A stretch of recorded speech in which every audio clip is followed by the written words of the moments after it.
Hello and welcome to Global Times Pakistan. I am Haider Hayat Khan. Viewers, weapons of war keep evolving, but the objective has always remained the same: to gain control over power and render the adversary helpless. Once swords and cannons played this role. Then came the atomic bomb, which shook the world to its core. And now it's space that's stepping into the spotlight. A new militarized race has begun among the stars and planets. A race whose outcome will not be decided on land but above the skies. China's alleged HQ29 system is the latest chapter in this unfolding race. A weapon being dubbed the satellite hunter, said to be capable of not just intercepting ballistic missiles in midair but also targeting satellites in orbit. This signals a shift that future wars will not be fought on the borders but in orbits. And whoever dominates this field, the global chessboard, will move at their command. Viewers, a few images circulating on social media have caught the attention of global defense experts. These images show what appears to be a new missile defense system, which analysts are referring to as HQ29. These visuals shared on local Chinese platforms show a 6-axle transporter being moved via rail carrying two large missile containers. Immediately, this triggered speculation that Beijing is developing a next-generation, long-range air-and missile defense system. The launcher in the images featured two missile canisters, each around 1.5 meters in diameter, suggesting a system larger and more powerful than China's current interceptors. Observers say the vehicle resembles transporter erector launcher platforms commonly used for vertically launching missiles. This points to a strategic air defense system, not just confined to regional protection, but potentially adding a new dimension to global missile defense architecture. This development may represent a major leap in China's defense capabilities, and it raises a pressing question. If HQ29 becomes operational, how will it shift the regional balance of power, especially at a time when the world is already grappling with growing conflicts and arms races in advanced defense technology? Chinese media has referred to this new system as a double-barreled satellite hunter, a term that implies objectives far beyond traditional aerial defense. It hints that HQ29 is designed not only to intercept high-altitude ballistic missiles, but also to target satellites in low Earth orbit. If these assessments are accurate, this system could strike target over 500 kilometers away, putting it on par with some of the world's most advanced and sophisticated defense programs, such as America's THAAD or Russia's S-500. This is not just an ambitious technical claim, it reflects an emerging strategic doctrine where ground-based launchers can not only defend against incoming missiles but also disable enemy satellites in orbit. This ties directly into the evolving concept of space warfare, where global powers are racing not only on Earth but also in space-based supremacy.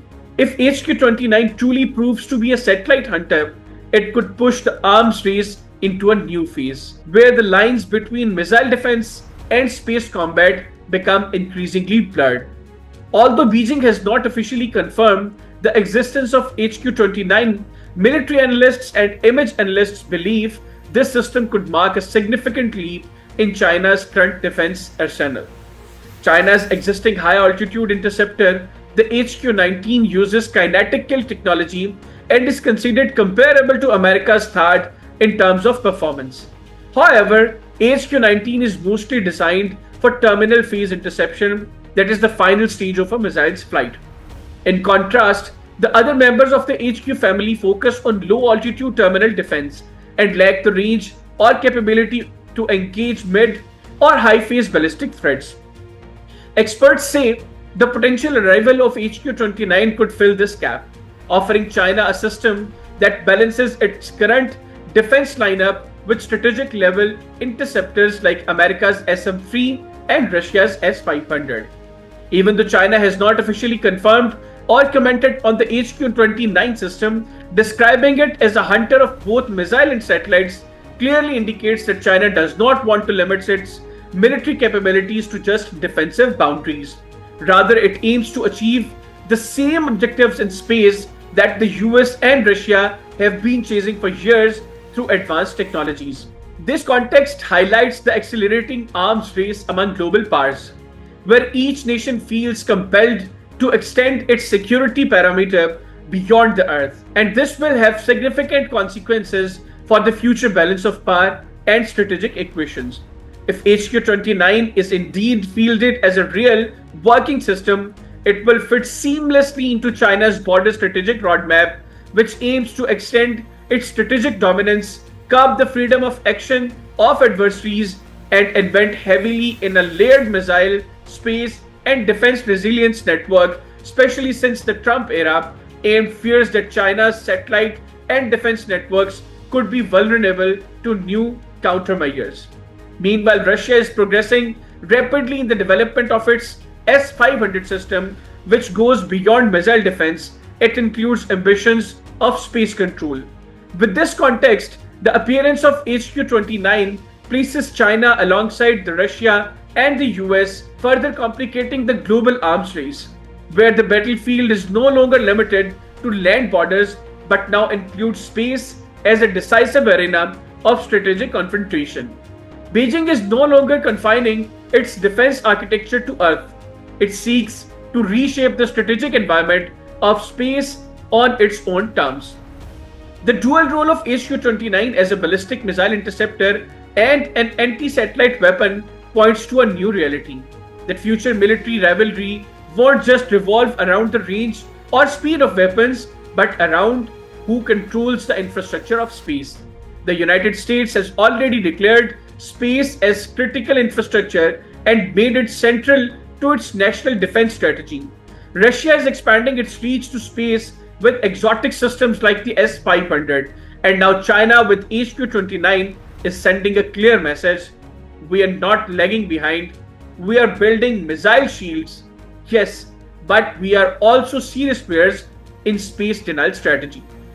These developments shed light on the 21st century strategic triad: land, sea, and space, all of which are now essential theaters of warfare. After World War II, the balance of power rested on nuclear weapons.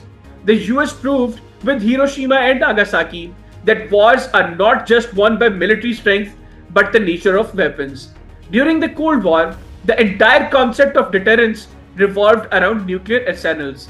Both the US and the Soviet Union knew that the fear of mutual assured destruction was the only thing maintaining balance. But a major turning point came in the 1980s when President Ronald Reagan introduced the Star Wars program, the moment space was first envisioned as a strategic battlefield. Though the technology was not ready then, the strategic mindset shifted.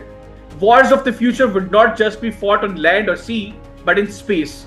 Now in the 21st century, that vision is turning into reality in the form of Russia's S-500, America's THAAD and SM-3, and China's anticipated HQ-29.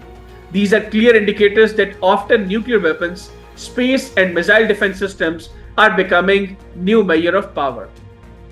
Nuclear weapons are considered a last resort, while control over space is fast becoming the first strike capability, one that could paralyze an enemy before a war even begins. If a country like the US, which relies heavily on satellites for its military operations, loses ground in space, its entire war machinery could be crippled.